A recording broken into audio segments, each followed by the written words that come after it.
오늘 예정에서 영화까지라는 제목을 함께 말씀을 나누고자 합니다. 우리 지난주 말씀이 하나님의 은혜였어요. 그래서 하나님의 은혜는 뭐냐? 우리의 연약함을 도우시고 모든 상황에서 우리를 인도하시며 결국은 뭐예요? 선을 행하시는 선한 길로 만들어 가시는 것이 하나님의 은혜다. 그래서 우리가 해야 할 일은 성령의 도우심을 구하고 하나님의 뜻에 따라 기도하며 모든 것이 합력하여 선을 이룰 수 있는 그 하나님의 은혜를 믿고 살아야 한다라는 거였습니다.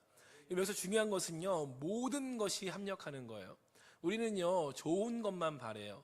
좋은 거, 행복한 거, 건강한 거, 나에게 만족스러운 것만 바라는데 하나님의 은혜는요, 모든 것에 있습니다. 우리가 아플 때나 슬플 때나 연약할 때나 그 모든 순간순간에도 하나님의 은혜는 동일하게 우리에게 역사하고 있다는 거죠.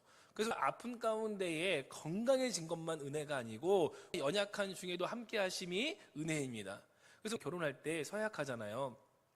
가난할 때나 부할 때나 건강할 때나 아플 때나 슬플 때나 기쁠 때나. 여러분, 배우자한테 감사할 때 언제가 더 감사한가요? 약할 때 함께 있는 배우자가 감사한가요? 내가 건강할 때 함께하는 배우자가 감사한가요? 약할 때 함께하는 배우자가 감사한 거예요.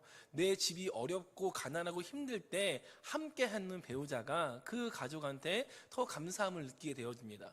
그래서 우리 하나님도요, 우리가 연약할 때, 우리가 가난할 때, 우리가 병 가운데에 누워 있을 때 우리와 함께 하시는 하나님이신 거예요. 그래서 모든 것을 합력하여 선을 이루시는 그 하나님의 은혜를 늘 믿고 나아가시기를 주님의 이름으로 축복합니다. 그래서 오늘 예정에서 영화까지 그 첫 번째는요, 성령의 도우심과 간구입니다. 우리 26절 말씀 보면요, 이와 같이 성령도 우리의 연약함을 도우시나니 우리는 마땅히 기도할 바를 알지 못하나 오직 성령이 말할 수 없는 탄식으로 우리를 위하여 친히 간구하시느니라. 여러분, 우리의 연약함이 뭐예요? 기도할 수 없는 연약함이에요. 우리는 어떻게 기도해야 할지를 몰라요. 왜 모르냐? 하나님의 뜻을, 그 마음 우리가 명확하게 알지 못하기 때문입니다. 그래서 에베소 6장에 보니까 이렇게 말해요. 모든 기도와 간구를 하되 항상 성령 안에서 기도하고. 그럼 뭘 기도하라고요? 모든 기도, 모든 간구를 합니다. 제가 기도와 간구에 대해서 정리해 드렸어요. 기도는 뭐냐? 하나님을 찬양하고 하나님께 감사하고 또 하나님께 회개하는 것, 그리고 더 중요한 것은 우리의 일상을 공유하는 것이 기도입니다. 우리가 자녀에게 바라는 게요, 자녀가 매일 와가지고 감사합니다, 감사합니다, 감사합니다 이거 원하시나요? 아니면 자녀가 와서 맨날 잘못했어요, 잘못했어요, 잘못했어요 이것도 우리 원하지 않아요. 정말 부모가 원하는 것은요, 일상을 공유해 주는 거예요. 오늘 무슨 일이 있었는지, 내일은 뭘 하는지, 뭐가 즐거웠는지, 뭐가 슬펐는지 그 모든 것을 함께 하기를 원합니다. 그래서 서운할 때가 언제예요? 힘들고 어려운데 혼자 꾹꾹 참고 있다가 나중에 그거 알게 됐을 때 이 부모는요, 이 가슴이 미어 터지는 거죠. 이처럼 하나님도요, 우리에게 감사도 받으시고 찬양도 받으시고 회개도 받으시는데 더 중요한 거는요, 여러분의 일상을 공유하는 거예요.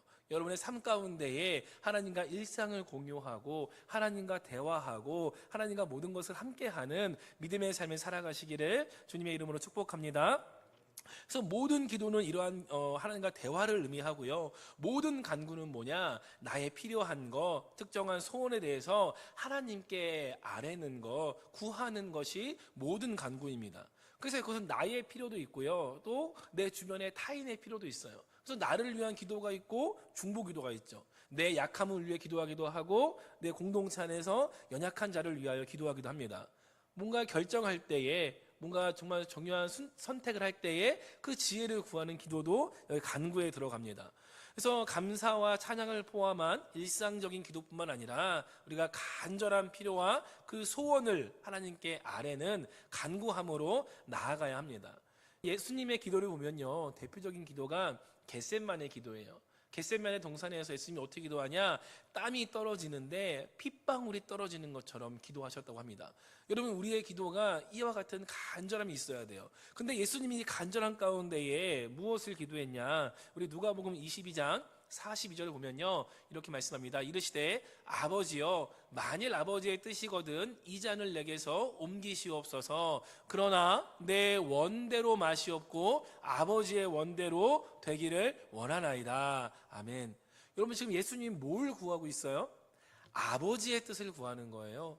이 기도 가운데에 내 생각과 내 뜻과 내 판단이 아니라, 하나님, 내가 이 땅에 와보니까 이 십자가보다는 다른 게 나을 것 같아요 라고 내 뜻을 주장하는 게 아니라 뭘 주장합니까? 하나님의 뜻을 알 수 있도록, 하나님의 뜻이거든 이 잔을 피하게 하시고 아버지의 원대로 모든 것이 이루어질 수 있도록 간구를 합니다. 자, 중요한 것이요, 그 다음 절에 이렇게 말해요. 함께 볼게요. 천사가 하늘로부터 예수께 나타나 힘을 더하더라. 예수님께서 아버지의 뜻을 구하는 기도, 아버지의 그 행하심을 바라는 기도를 했을 때에 천사가 와서 그 힘을 도왔다라는 거예요. 그 기도를 도왔다라는 거예요. 여러분, 우리가 기도할 때에 우리가 아버지의 뜻을 알 수가 없어요. 그럼 우리는 뭘 기도하냐? 아버지의 뜻대로 내 삶에 이루어지길 기도하는 거예요. 그러면 그 뜻 누가 알아요? 성령님이 아신다는 거죠. 그러니까 우리가 간구할 것은 내 바램, 내 소원, 내 뜻이 아니라 내 상황이 이러이러한데 하나님, 이 가운데에 하나님의 뜻이 이루어지기를 기도합니다. 내 육체에 약함이 있는데 이것을 통하여 하나님의 뜻이 이루어지기를 기도합니다. 그러면은 하나님의 뜻을 아시는 성령님께서 여러분의 기도를 도와주신다는 거예요. 여러분, 그 기도 가운데에 이 성령의 도우심 받기를 축복합니다. 그래서 요한복음 14장 26절에 보니까 이렇게 말씀해요. 보혜사 곧 아버지께서 내 이름으로 보내실 성령, 그가 너희에게 모든 것을 가르치고 내가 너희에게 말한 모든 것을 생각나게 하리라. 아멘. 여러분, 성령을 누가 보내셨어요? 아버지가 보내셨대요. 하나님 아버지가 성령을 보내셨어요. 누구의 이름으로요? 아버지의 이름으로. 그러니까 이 성령은요, 누구의 권위가 있냐? 아버지의 권위가 있는 거예요. 하나님의 권위를 가지고 있는 거예요. 예를 들어서 저희 큰아들한테, 야, 이 동생들한테 청소하라 그래. 그러면은 저희 큰아들 가서 얘기하겠죠. 얘들아, 청소하래. 그럼 애들이 뭐라고 하겠어요? 내가 왜? 네가 해. 막 난리 난단 말이에요, 집에서. 그러면은 한마디 하죠. 아빠가 하래. 그러면 뭐예요? 청소를 해야 되는 거예요. 형이 말했지만 그 말의 권위 누구한테 있는 거예요? 아빠가 청소를 하래. 이 권위가 그 안에 들어가는 거죠. 여러분, 성령이 우리 안에 오셔서 함께 하실 때에 성령님은요, 하나님의 권위를 가지고 함께 하십니다. 그리고 누구의 일을 감당하냐? 예수 그리스도의 일을 감당하는 거예요. 예수님은 부활하셔 승천하셔서 이 땅에 안 계시지만 성령님이 그 일을 이어서 함께 하신다는 겁니다. 자, 그래서 예수님의 사역이 뭐냐 했을 때에 가르치고 생각나게 하신대요. 방금 읽은 말씀이 뭐라고 해요? 그 성령이 오셔서 그가 너희를 가르치고 생각나게 하리라. 여러분, 우리가 엠마오로 가는 그 두 제자를 봤을 때에 예수님이 그 제자들과 함께 가면서 그 제자들이 못 알아보는 거예요. 예수님을 못 알아봐요. 그 가운데 어떻게 합니까? 성경을 가르치시고 예수님이 하셨던 말씀을 생각나게 하셔서 이분이 예수님이구나 하고 깨닫겠다라는 거예요. 성령님은 우리에게 오셔서 뭘 하시냐? 여러분을 가르쳐 주십니다. 그리고 가르친 것을 이제 삶 가운데에 생각나게 하세요. 우리 아이들이 이 시험을 잘 보려면요, 두 가지를 잘해야 돼요. 먼저는 뭐예요? 잘 배워야 돼요. 잘 공부를 해야 돼요. 그래서 선생님을 잘 만나서 잘 배우고 잘 학습을 해요. 그래서 다 이거 머릿속에 넣었어요. 그럼 뭐예요? 시험 볼 때 그게 생각이 나야 돼요. 이 밤새도록 공부했는데 다음날 갔더니 머리가 하얘요. 그럼 시험 잘 볼 수 있어요? 없어요?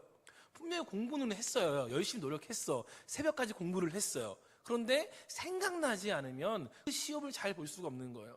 그래서 성령은 우리에게 뭘 하냐? 이 시간 예배 가운데 들은 말씀을, 기도 가운데 들린 음성을 우리가 삶 가운데에 생각나게 하시는 분이에요. 우리 소위 말하는 일타 강사, 쪽집게 강사 되셔서 다 알려주세요. 야, 하나님의 뜻이 이거고 삶 가운데 이렇게 해야 되고 이렇게 결정해야 되고 이렇게 살아가야 돼. 그걸 다 알려주시고 끝나는 게 아니라 삶의 현장에서, 야, 내가 말한 거 기억하지? 이럴 때 이렇게 하라고 했지. 이게 하나님 뜻이라고 했지. 다 알려주신다는 거예요.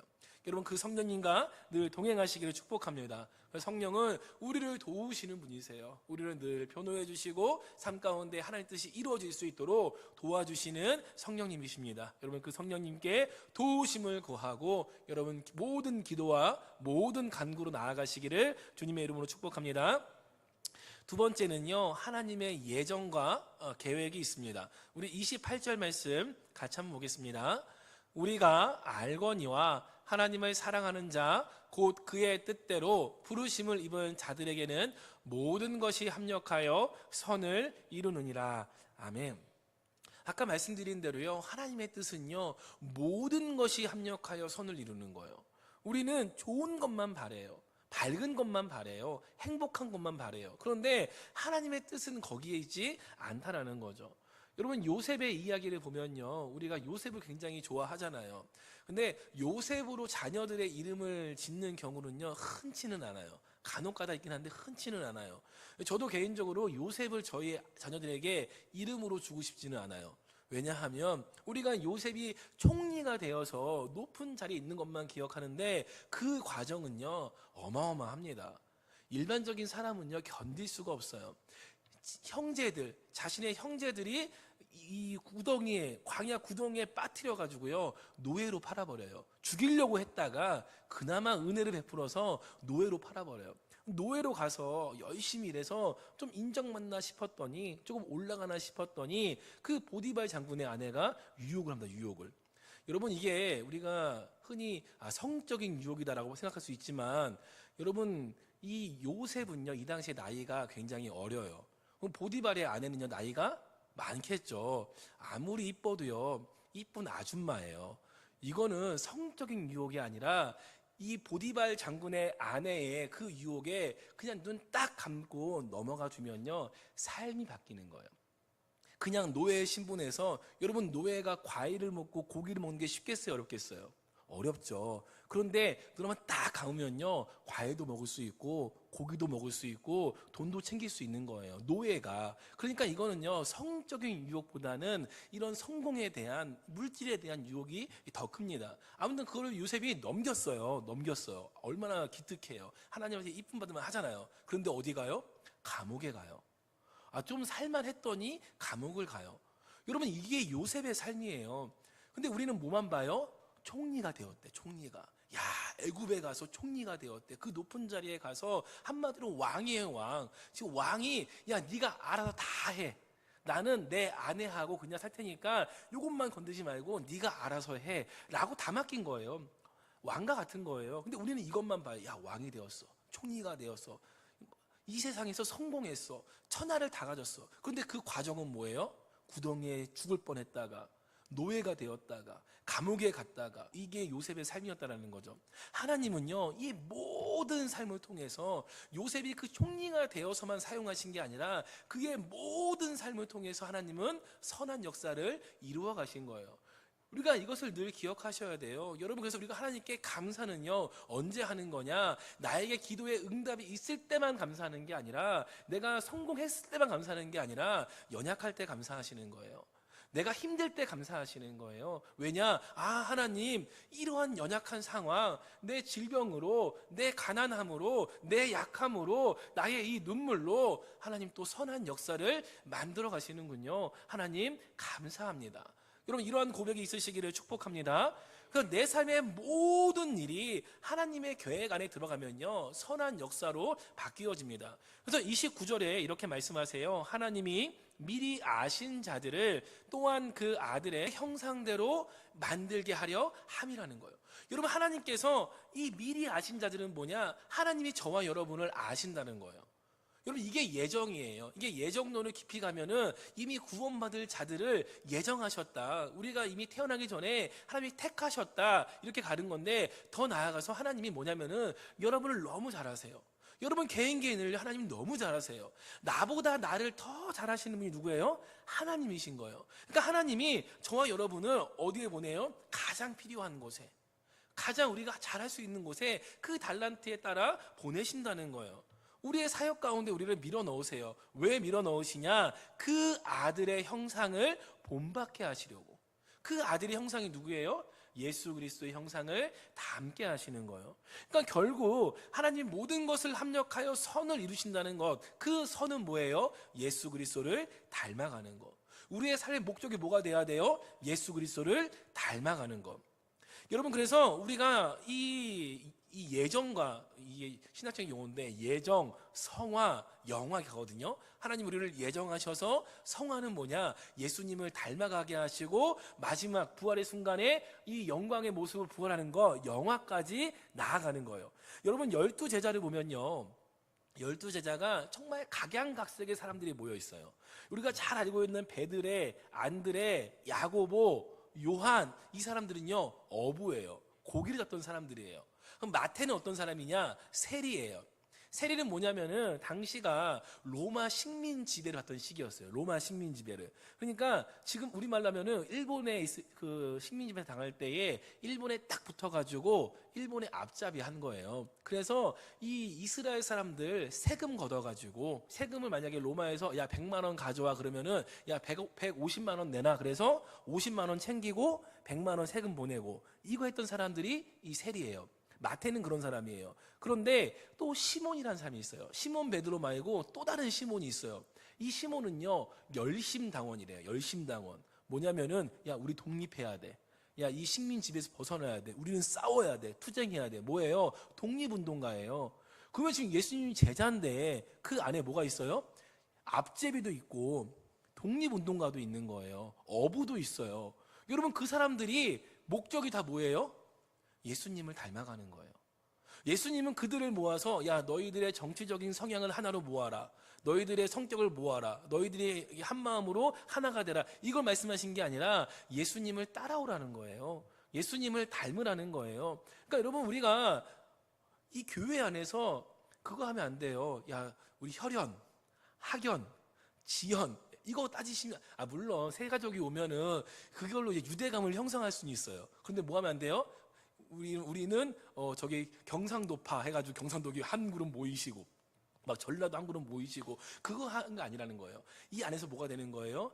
그런 정치적인 거, 내 성향, A형, B형, C형 모이시면 안 돼요. 모이기 말고 뭐 하라는 거예요? 예수 그리스도를 닮아가라. 그게 하나님이 우리에게 원하시는 거예요. 그래서 맏아들의 형상을 닮아가는 거다. 여러분들, 맏아들은요 책임감이 있어요. 저도 저희 큰아들한테 가끔 이야기해요. 야, 네가 잘해. 네가 공부를 잘해야, 열심히 해야 동생들이 공부를 한다. 야, 네가 엄마 아빠한테 잘해야 동생들이 엄마 아빠한테 잘한다. 왜? 맏아들은 그런 거예요. 맏아들로서 본을 보일 때에 그 동생들이 따라와요. 그래서 예전에는요, 진짜 옛날 어르신들은요, 이 공부를 누구만 시켜요? 맏아들만 시켜요. 큰아들만. 예. 그래서 공부 잘하고 못하는 상관없어요. 일단 큰아들을 공부시키는 거예요. 왜? 맏아들이니까. 여러분, 하나님께서 예수 그리스도를 이 땅에 보내신 것은요 맏아들로 보내신 거예요.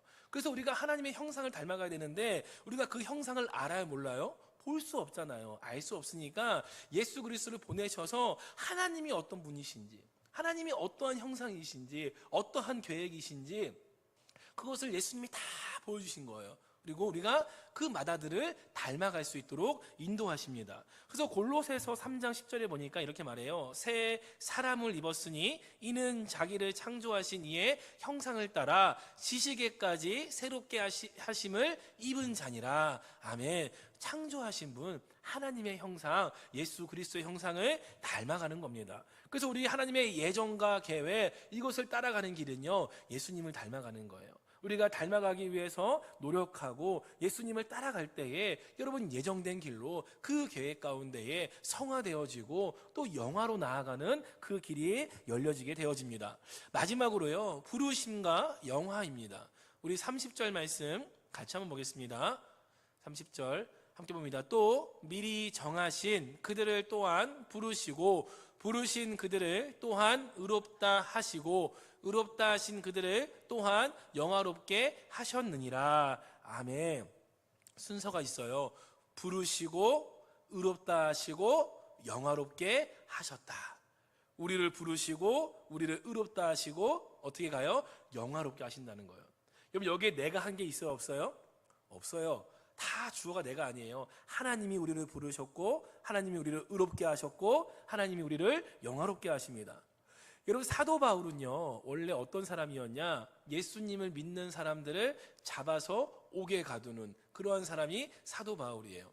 그래서 스데반이 순교할 때에 그 자리에 있던 사람이 사도 바울입니다. 그래서 바울의 이름에 대해서 이야기가 많아요. 이 사울로 불렀다가 뒤에 가면 바울로 부르거든요.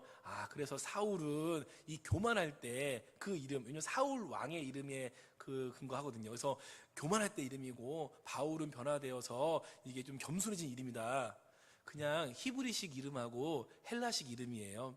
그래서 이 이름이 왜 바뀌냐면요, 이 사울일 때는요, 그냥 히브리식 원래 이름 쓰다가 하나님이 바울을 뭘로 불러요? 이방인의 사도로 불러요. 그래서 바울로 불려질 때가 언제부터냐면 1차 전도 여행을 갈 때부터 바울로 이름을 부릅니다. 뭐예요? 헬라식 이름을 바꾼 거예요. 내가 가야 될 그 지역에 맞게 이름을 부른 거예요. 그래서 그냥 그렇게 변화된 거다. 그래서 뭐 이렇게 의미를 부여하는 건 좋지만 사실 확인을 해야 되니까 그 이름은 그냥 헬라식 이름, 히브리식 이름이다라는 거죠. 자, 사도 이 바울이요, 예수님 믿는 자들을 핍박했어요. 그래서 사도행전 7장 58절에 보니까 이게 스데반을 순교할 때거든요. 함께 읽어볼게요. 성 밖으로 내치고 돌로 칠세 증인들이 옷을 벗어 사울이라 하는 청년의 발 앞에 두니라. 아멘. 여러분, 이 사울은요, 스데반 순교할 때 돌을 던졌을까요? 안 던졌을까요? 사울은 돌을 던지지 않습니다. 그러니까 사울은요, 그냥 이렇게 분위기만 조성하고 야, 돌 던져라고 하면은 되는 위치예요. 그러니까 금수저예요, 금수저. 그 당시에 가말리엘 문화, 그러니까 가장 좋은 선생님 밑에서 배웠던 그런 이게 좀 금수저입니다. 그러니까 이 사람들이 모여서 그 옷을 던지면서 이 스데반을 죽이는 그 현장 가운데에 마치 허락해주는 그런 모습을 보여주는 거죠. 그래서 돌을 칩니다. 근데 9장 1절에 보니까 거기서 끝나는 게 아니라 9장 1절에서 사울이 주의 제자들에 대하여 여전히 뭐해요? 위협과 살기가 등등하여 대제사장에게 가서 2절입니다. 다맥색 여러 회당에 가져갈 공문을 청하니 이는 만일 그 돌을 따르는 사람을 만나면 남녀를 막론하고 결박하여 예루살렘으로 잡아오려 함이라. 아멘. 지금 뭐 하겠다는 거예요? 스데반처럼 만들겠다는 거예요. 잡아서 옥에 가두고 필요하면 또 돌 던지겠다라는 거예요. 이러한 사람이 바울이었어요. 우리가 존경에 맞지 않는 그 사도 바울의 모습이 원래 이런 모습이었어요. 굉장히 험악하고 굉장히 악하고 이렇게 뭔가 되게 거친 그런 인물이죠. 자, 그런데 이러한 바울을요, 예수님이 부르십니다. 우리 9장 15절 말씀 볼게요. 9장 15절 봅니다. 주께서 이르시되 가라, 이 사람은 내 이름을 이방인과 임금들과 이스라엘 자손들에게 전하기 위하여 택한 나의 그릇이라. 아멘. 예수님이요, 바울을 만나셔서 바울의 눈이 멀게 하시거든요. 그 후에 이제 눈을 열어주시기 위해서 이렇게 하시는데 뭐라고 해요? 택한 나의 그릇이라. 누구를 위해서요? 이방인을 위해서. 여러분 생각해 보세요. 바울이요, 쓰임 받을 만한 사람입니까? 예수님 믿는 자를 잡고 죽이고 핍박하고 이랬던 사람이 이 바울이에요. 쓰임 받을 만한 사람이 아니에요. 쓰임 받을 거면은 좀 부족해도 베드로가 훨씬 낫죠. 그렇죠? 예수님 잠깐 팔았던 가룟유다가 좀 나을 수도 있어요. 가룟유다 누구 죽이지는 않았잖아요. 그런데 바울은요, 죽였어요. 예, 살인자의 한마디로. 그런데 예수님이 바울을 쓰십니다. 여러분, 바울을 들어서 어떻게 주시냐? 의로운 사명을 주세요. 이방인을 위한 사도로서 의로운 사명을 주세요. 이게 뭐예요? 의롭게 하셨다라는 거예요. 여러분, 의롭게 하셨다라는 게 너 그냥 의인이야 이걸 끝나는 게 아니라 우리에게 뭘 주시냐? 의로운 사명을 주시는 거예요. 더 이상 사람을 죽이고 핍박하고 이러한 삶을 살지 말고 너는 이제 내가 주는 의로운 사명을 감당해라 라고 바울에게 사명을 주십니다. 여러분, 우리에게 다 사명을 주세요. 그러니까 신앙생활이요, 여기서 나눠지는 거예요. 우리가 하나님 사명 주실 때에 거기에 내가 사울처럼 바울처럼 응답하느냐, 그 사명을 감당하느냐, 아니면은 내가 피하고 나는 아니에요 라고 도망치느냐, 여기에서 신앙이 갈려집니다. 여러분, 죄인이고 악하고 스스로 죄를 해결할 수 없는 우리를 하나님이 부르셨어요. 그리고 하나님의 일을 감당할 수 있는 의로운 사명을 주십니다. 어떤 사명이에요? 복음의 사명, 교회를 세우는 사명, 그의 나라와 그의 의를 위한 사명을 주셨어요. 여러분, 우리가 기도 가운데 주님 내 사명이 무엇입니까? 사명 주세요라고 기도하잖아요. 그런데 여러분, 기본적으로 성도라고 하면요, 사명이 다 있어요. 뭐예요? 증인의 사명이에요. 여러분, 사도행전 1장 8절에 이렇게 말합니다. 함께 볼게요. 오직 성령이 너희에게 임하시면 너희가 권능을 받고 예루살렘과 온 유대와 사마리아와 땅끝까지 이르러 내 증인이 되리라 하시니라. 아멘. 여러분, 사명을 다 주셨어요. 여러분, 사명을 안 주신 게 아니에요. 일단 기본적으로 뭐예요? 내가 증인되어 살아가는 게 사명이에요. 그러면 내가 지금 기도하는 그 사명은 뭐냐? 내가 증인되어 살아가기 위해서 하나님, 내가 어떻게 살아가야 됩니까? 이걸 간구하시는 거지. 여러분, 사명은 다 있어요. 여러분 다 증인입니다. 그래서 그 증인의 사명을 감당할 때 뭐예요? 우리를 의롭게 하시는 거예요. 우리가 의로운 일을 감당하기 때문에, 의로운 삶을 살아가기 때문에 우리가 의인으로 불리울 수가 있는 겁니다. 그러니까 누가 주신 거예요? 하나님이 주신 거예요. 의로운 사명 우리에게 주신 겁니다. 그래서 여러분, 이 바울이요, 그 사명 가운데에 반응을 합니다. 그래서 정말 이 아무것도 부족 없는 금수저였던 바울이요, 떠돌이 인생을 살아요. 1차 전도회에, 2차 전도회에, 3차 전도회에 막 각지를 돌아다니면서 이 떠돌이 인생을 삽니다. 여러분, 왜요? 그 사명 가운데 나아가는 거죠. 우리가 지금 보고 있는 로마서를 비롯해서요, 신약 성경 13권을요 바울이 기록을 해요. 신약이 총 27권이에요. 근데 거의 절반 정도를요 바울이 기록을 합니다. 어마어마하게 쓰임 받는 거죠. 뭐예요? 그 이름을 영화롭게 하신 거예요. 여러분, 부르셨고 의롭게 하시고 영화롭게 하십니다. 하나님은요, 지금도 여러분들을요 부르시고 의롭게 하시고 영화롭게 하시는 거예요. 여러분, 그 부르신 가운데에 여러분 반응하시기를 축복합니다. 그래서 마지막 말씀인데요, 우리 빌립보서 1장 6절 말씀 함께 봅니다. 너희 안에서 착한 일을 시작하신 이가 그리스도 예수의 날까지 이루실 줄을 우리는 확신하노라. 아멘. 여러분, 착한 일이 뭐예요? 착한 일? 착한 일을 시작하신 이가 하나님이시거든요. 그 착한 일이 뭐예요? 우리 안에서 이 구원, 성화, 영화, 이 모든 과정을 하나님께서 착한 일로 행하신다는 거예요. 다시 말하면 여러분들을 구원하시는 일을 행하시는데, 그 언제까지 하시냐? 그리스도 예수의 날, 주님이 다시 오실 날, 재림 때까지 이 일을 행하신대요. 어떤 일을요? 여러분들을 부르시고 의롭게 하시고 영원롭게 하신 일을 그날까지 하신다는 거예요. 그럼 그 일을요 이루실 줄을 확신하노라. 여러분, 이 확신 가운데 나가시기 바랍니다. 하나님은요 여러분을 부르시고 의롭게 하시고 영화롭게 하십니다. 그것을 하나님은요 반드시 이루십니다. 여러분, 그 확신 가운데 살아가세요. 모든 선한 일을 행하시는 하나님, 모든 것을 통하여 선한 역사를 이루시는 하나님, 여러분 그 가운데에 여러분 강한 믿음으로 나아가시기를 축복합니다. 말씀을 정리합니다. 하나님은요 계획하신 모든 것을요 반드시 이루시고 반드시 완성하십니다. 여러분, 이를 위해서 하나님이 저와 여러분을요 예정하신 거예요. 구원받기로 작정하신 거예요. 그리고 의롭게 하시기로 작정하신 거예요.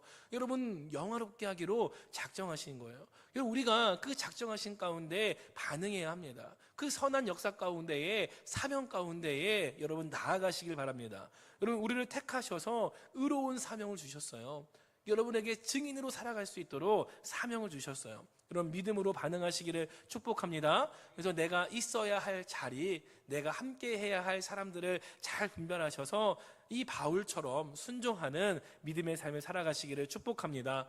여러분, 요셉처럼 환난이 있을 수 있고요, 고난이 있을 수 있어요. 근데 그 환난과 고난도요 하나님의 계획하심과 하나님의 은혜라는 것을 늘 기억하시고, 그 가운데 감사함으로 또한 하나님을 의지하고 신뢰함으로 나아가시기를 축복합니다. 여러분, 이 모든 것 가운데에 무엇이 있냐? 성령의 도우심이 있습니다. 이 모든 것을 나 혼자 감당하는 게 아니라 성령이 우리를 도우시고 우리를 인도하시고 우리와 함께 기도하십니다. 여러분, 우리를 기도를 도우시고 또 가르치시고 생각나게 하시는 우리 성령님의 도움을 구하셔서 하나님의 예정과 또한 영화 가운데에 여러분 큰 은혜 가운데 거하시기를, 영원한 천국을 소망하시기를 주님의 이름으로 축복합니다. 우리 말씀을 통하여 결단합니다. 여러분, 하나님이 우리에게 의로운 사명을 맡기셨어요. 그래서 여러분, 우리가 이 교회 안에서 여러분의 사역을요 찾으시길 바래요. 우리가 항상 말하는 게 교회에서 1인 1사역을 만든다. 1인 1사역. 교회에서 내가 해야 할 일 한 가지들요 가지고 있는 거예요. 여러분, 그 가운데에 나에게 주신 사명을 찾고 내가 감당해야 될 사명을 찾고 하나님의 예정과 또 나를 성화하도록 만드시는 그 길 가운데에 우리의 영화의 그 영원한 천국까지 나아가시기를 주님의 이름으로 축복합니다.